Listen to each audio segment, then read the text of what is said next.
Thank you for gathering on short notice. Obviously, a terribly disappointing day here for the University of Utah athletic department, and certainly for our football program. As we all know, that a week ago, we had to cancel our game versus Arizona based on a real sudden surge of positive COVID tests. We shut down the practice facility last Saturday and Sunday, and with the help of medical advisors, relooked at all our procedures. And the guys came back to practice on Monday. We tested every day, twice a day with antigen test, which is the rapid test, and also the PCR test. And we went through the week. We had a few positives earlier in the week, and then from Tuesday on, Tuesday, Wednesday, and Thursday, we'd had 0 positives until today, where a member of our travel squad tested positive. So after consulting with medical officials after that result and discussing our current situation with our obvious outbreak with our football program and the amount of bodies that were now available after the tracing and this young man, it was determined that we no longer could go forward and play our football game at UCLA. As our release stated, we have approximately 17 positive cases in our program. Large majority of those from last week. All those young men are doing very well, along with the staff, and I'm pleased about that. So where do we go from here? Our next step is to continue to work with our doctors and our medical folks. We're going to continue to test the entire program over the weekend, and we'll make a determination on Sunday on the next step to get into game week.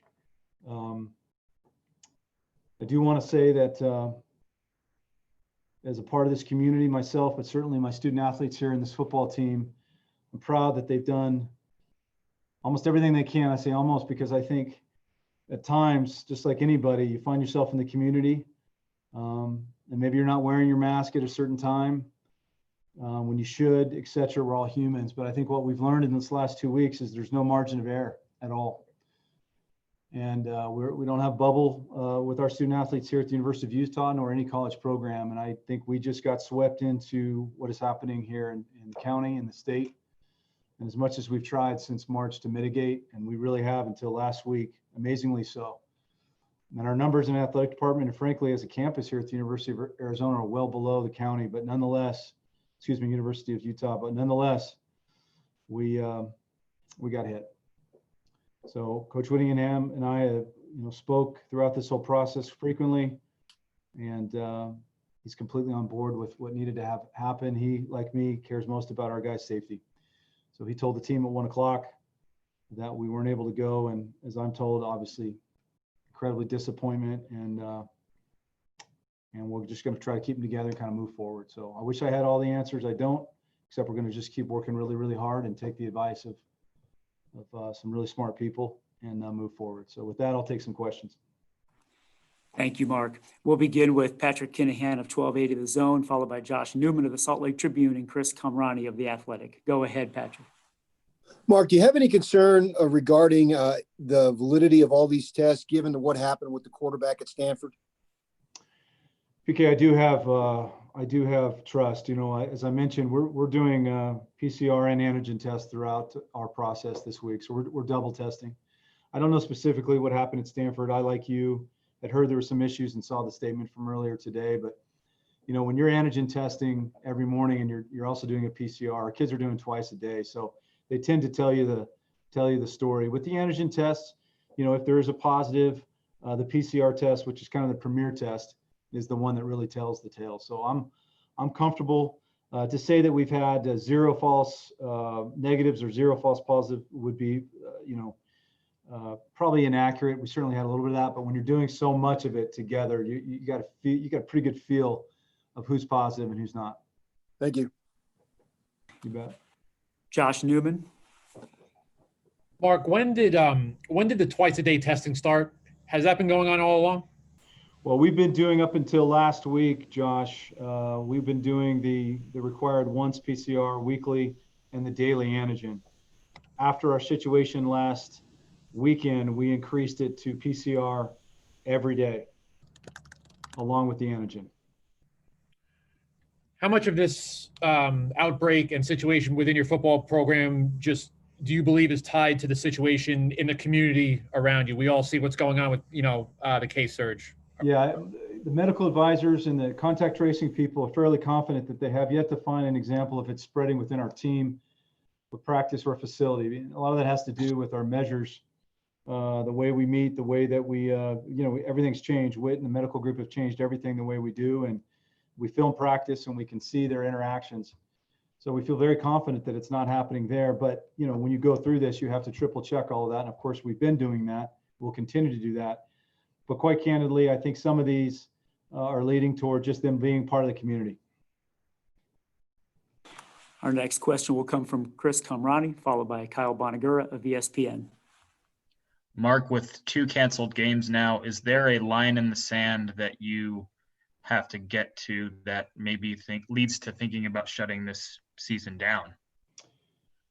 Well, certainly, there's nothing I can pinpoint at this point for a line in the sand. I mean, obviously, we're still recovering from the blow here, and we'll have to take a look at it. I mean, I'm concerned about the guys and their spirits, right? We can talk all we want about, whether you're still in the race and all the rules and all that other stuff, but what about them? What about their desire to keep pushing forward when you've had 2 straight weeks and you're feeling like you can make it, and then on Friday you don't? And we'll still have to assess the hurt and the pain and how we all pick ourselves up off the floor. But these young men who've done all these things, so I just want to mention that first, because I think that's a big part of the overall question that you're asking.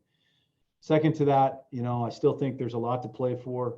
There's an SC team coming in next week that we're going to do everything we can to turn this thing around, and we got games after that. We don't know how many games are going to be played in our conference. We're all rooting for everybody to play every week, believe me. So I still believe, as I see here today, there's a lot to play for. We just have to, we've got to get this virus out of our program to be able to participate.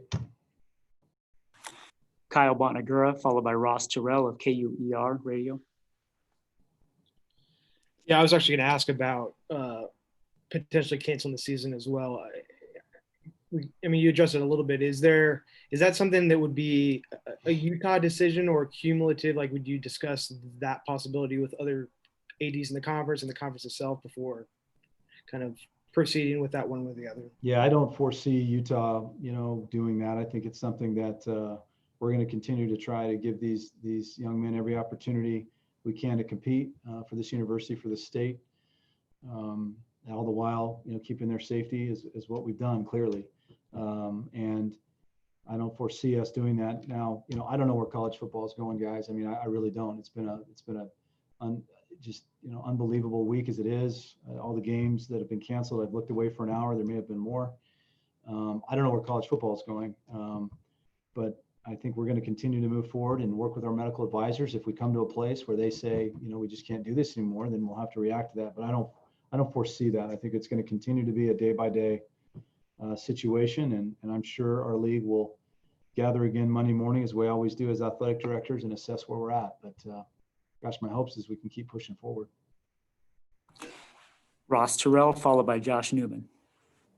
Hey, Mark, you mentioned, obviously there's a surge in the community and you don't have the bubble like we've seen, with the NBA. What's your message to the players about best advice, what they can do to try to get this out of the program? Have you discussed, just shutting things down and keeping players on campus? Yeah, certainly Coach Winningham and his staff and administration with all our athletes, but in specific to football, have reminded them that for them to have the opportunity, they're going to have to stay safe. And they're going to have to do all they can to avoid this virus. And so we certainly talk about it all the time, and they as students talk about it all the time. But inevitably, I'm sure we all have friends that have gotten this virus and they have no idea how the heck they got it. And, it's just we're in a situation where, we're in a state of emergency here right now. And, but that being said, we know that decision-making is a big part of this, and we're going to continue to remind them of that. And hope that they can continue to make good decisions. I think majority always do, And where those that haven't, I'm sure that, they'll have to rethink anything. But again, it's hard for me to blame. It's not my style anyway. I think it's just how we teach and how we listen and learn. And unfortunately, we're learning the lessons the tough way. But we've got a lot of really good people on that football team, and I know they're trying to do the right thing. To your question about bubble, we certainly have a lot of a football team that are in single housing. We've made adjustments accordingly throughout the year on that. We think that's helped us in some tracing ways because of the way that we've been able to do that. We'll continue to look at that, but an overall bubble where they're all sitting in one place when there's other things in their lives, it's just very difficult to imagine. We're not the NBA. We're not sitting in Orlando. That's just not the way our world operates.